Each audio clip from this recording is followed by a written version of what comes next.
Yo quiero llamar al pastor Rolando y a la hermana chiquitita ahora aquí, por favor. Amén. Porque hoy es el culto misionero y yo creo que debemos darle la honra. Amén. Porque el pastor Rolando, yo lo considero un gran misionero y un gran ejemplo para nosotros.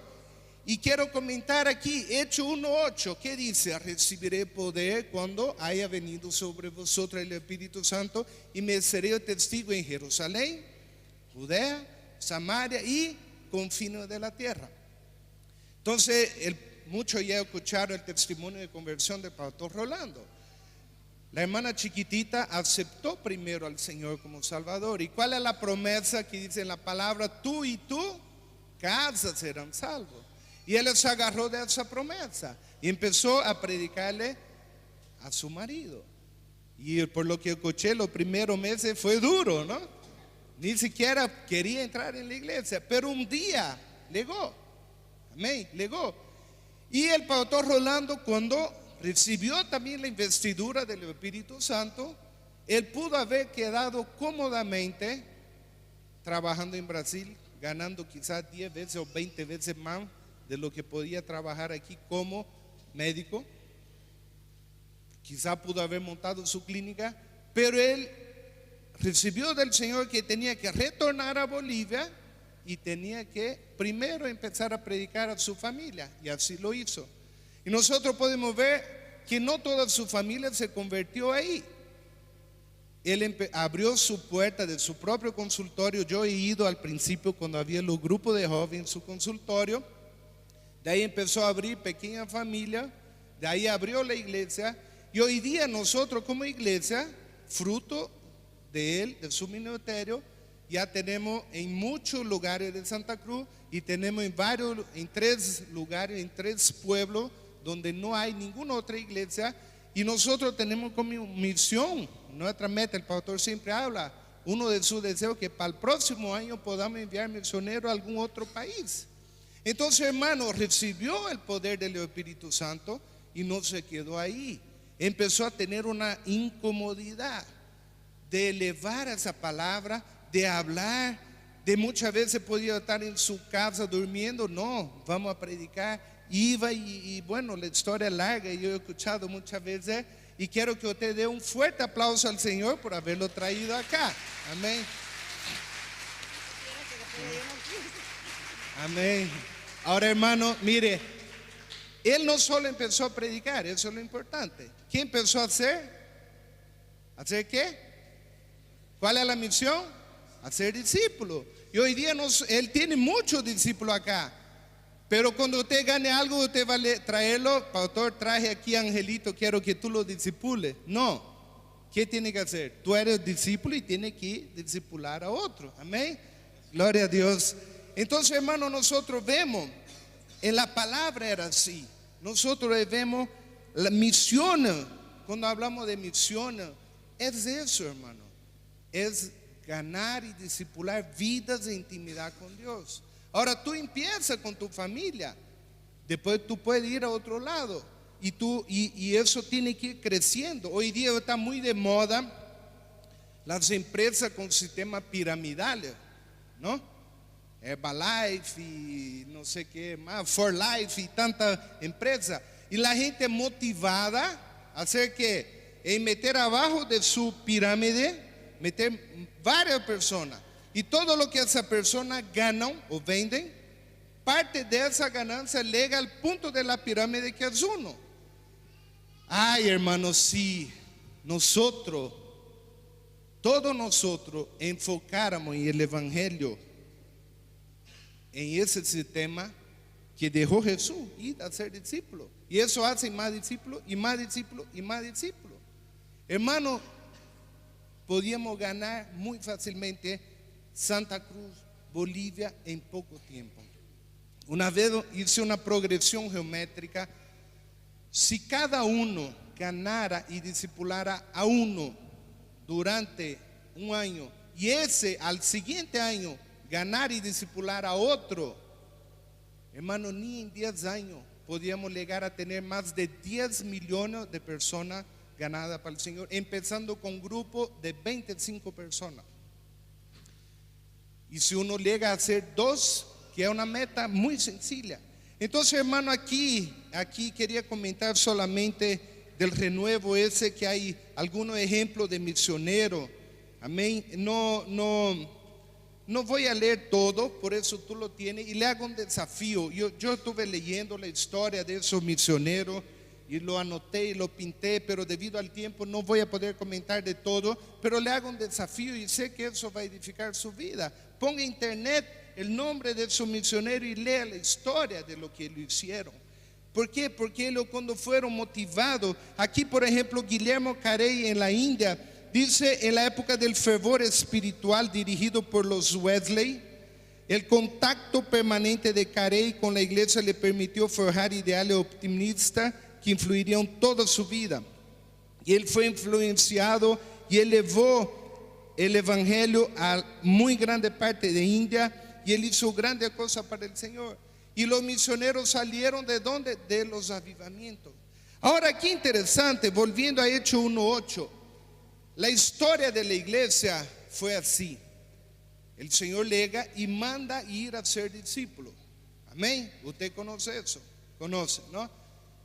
Ahora, cuando llegó el día de Pentecostés, cuando llegó el momento del gran avivamiento, yo le pregunto, hermano, ¿es agradable y es lo mejor que uno puede sentir en ese momento que hay el derramar del Espíritu Santo? Amén.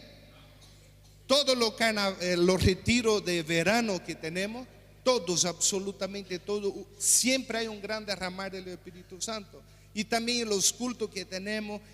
Y eso es lindo, es muy lindo, porque es como si uno llega y muchas veces está como si tuviera su batería como el celular, así, pip, pip, pip, queriendo apagarse, y uno llega a esos lugares donde el Espíritu Santo se mueve y uno sale de ahí lleno del Espíritu Santo, motivado otra vez. Eso es muy lindo. Pero en la historia de la iglesia, cuando llegó el Pentecostés, la iglesia se acomodó en Jerusalén y se olvidó que debían ir más allá, y el Señor mandó persecución, y a través de la persecución ellos huyeron de Jerusalén y fueron a predicar en otro lado. Aquí yo quiero comentar sobre este misionero que se llama David Livingstone, que fue en África.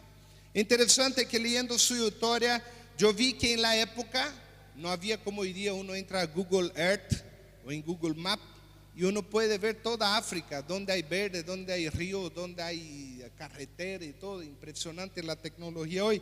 Pero en esa época ellos no tenían idea de todo el mundo, no tenía idea que en el centro de África había mucho río y mucho verde. Ellos llegaban por la orilla y era puro sequía. Entonces ese misionero fue y empezó a predicar el Señor, y él combatió mucho el tráfico de esclavos antes de la época de la abolición, cuando entraban a secuestrar a la persona para venderla como esclavo, y él estuvo luchando mucho contra eso. Y él fue entrando hacia África y buscando lugares que habían agua para plantar misiones y misiones y llevar la palabra de Dios. Y él descubrió muchos lugares impresionantes, y tanto así que una vez llega una persona y va a visitar Londres, va a visitar el lugar donde había un cementerio de pura persona famosa, y ese comerciante pregunta así: ¿cuál es la tumba más visitada del cementerio? Y el encargado de ahí dice: es la tumba de Livingstone. Muchos reyes famosos enterrados ahí, pero toda la gente quería conocer la tumba de él. ¿Por qué? Yo les voy a comentar acá por qué sucedió eso. Porque él fue un gran misionero, llegó a muchos lugares de África. Y interesante, le quiero comentar un poco de su muerte. Él, después de mucho tiempo ahí, dice que él tenía su discípulo, que era un africano, que lo acompañaba a todo lugar, y llegaron a su cuarto cuando él era ya anciano, y lo encontraron muerto de rodillas en su cama. Hermano, él murió orando al Señor. Y en su diario, ahí al lado de él estaba escrito alguna palabra para eso indígena. Y él había recomendado a esos indígenas que el día que él muriera, que él quería que su corazón sea enterrado en África y su cuerpo podía ser llevado por la misión británica a Inglaterra. Y así fue literalmente, su corazón quedó enterrado en África y su cuerpo fue embalsamado y llevado, y por eso que he conocido hoy. Pero le quiero leer algo que me impactó. Dice que entre los que asistieron a su entierro se encontraban sus hijos y el viejo misionero Robert Moffat, padre de su querida esposa. La multitud estaba compuesta tanto de un pueblo humilde que lo amaba, como de los grandes que lo honraban y respetaban. Se cuenta que entre la multitud que permanecía en las aceras de la calle de Londres, el día en que el cortejo fúnebre que llevaba el cuerpo de David Livingstone pasó, había un viejo llorando amargamente. Al preguntarle por qué lloraba, respondió: es porque Davidcito y yo nacimos en la misma aldea, cursamos el mismo colegio, asistimos a la iglesia en la misma escuela dominical, trabajamos en la misma máquina de hilar, que una época él trabajó en una fábrica de tela, pero Davidcito se fue por aquel camino y yo por este. Ahora él es honrado por la nación entera, mientras que yo soy despreciado, desconocido y deshonrado, y el único futuro para mí es el entierro de un borracho. O sea, ese señor había comparado eso.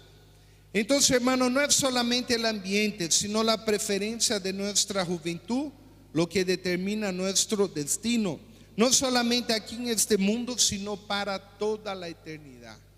Esa palabra, esa frase, él dejó bien escrita en su diario. Quiero que tú abras el oído para entender.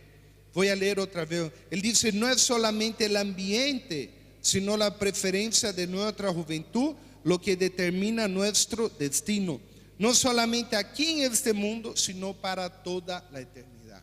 Y es por eso que a veces digo, hermano, cuando tú llegues delante de Dios, cuando tú llegues delante del Dios en el juicio, como dice la Biblia, del gran trono blanco, Dios no va a preguntar qué clase de auto manejaba, cuánto cuarto tenía tu casa, qué ropa de marca has usado. Dios va a preguntar: ¿cuánta vida ganaste para mí? ¿A cuánta persona tú has conquistado para mí? Eso es lo que nosotros vamos a rendir delante de Dios. Y nosotros vemos que estuvimos viendo en la mañana, el culto de la mañana, que muchas veces Jesús dio una orden imperativa. Imperativo es cuando yo digo: Mateo, no haga eso. Entonces es interesante, hermano, que a mi hijo mayor, yo creo que más de la mitad, y puedo decir que unos 70% de las veces que tuve que castigarlo, presta atención, no fue por algo que él hizo, fue algo por lo que él no hizo. Llegaba y decía: Leonardo, acomode su cuarto, yo voy a salir con tu madre y cuando volvamos queremos ver tu cuarto en orden. Volvía y nada. Entonces tuvimos que castigarlo. Y nosotros vemos también bíblicamente hay pecado de comisión: no adulterará, no matará, no eso ni otro. Pero hay pecado de omisión.